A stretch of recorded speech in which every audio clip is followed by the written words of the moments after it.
jeweller and I specialise in kinetic jewellery, which is jewellery that moves in some way. I'm inspired by natural forms, so seed pods and flowers. Once you really start looking closely, there's an endless supply of inspiration in the natural world.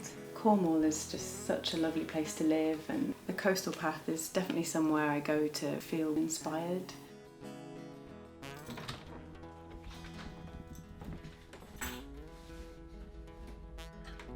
My signature pieces are opening flower lockets. I think there's something really lovely about creating an object that is inspired by nature, recreating the way that plants open and blossom and bloom, but also something that technically works when I try and move it and open it up. I start out by drawing the plants, so I like to really investigate how they were put together. Once I've got the drawing, then I'll start making copper models, and they'll usually be quite big, just to get an idea of how they work and if they're going to move nicely. Then I'll go ahead and make it in silver and then in gold.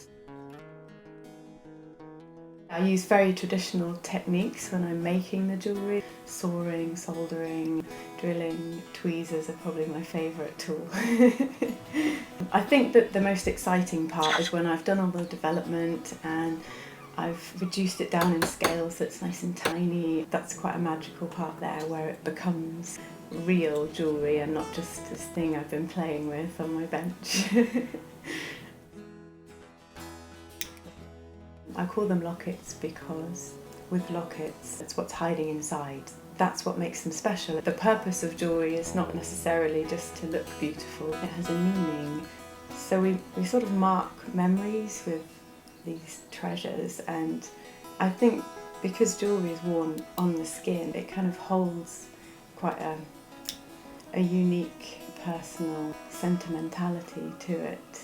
Sometimes people have chosen one of my moving pieces because of what the flower represents. It could be that they had roses on their wedding day. I've had lovely parents get in touch and say, we've just had our first baby and we really like your work and we want to give her a treasure she can keep and pass down through her family.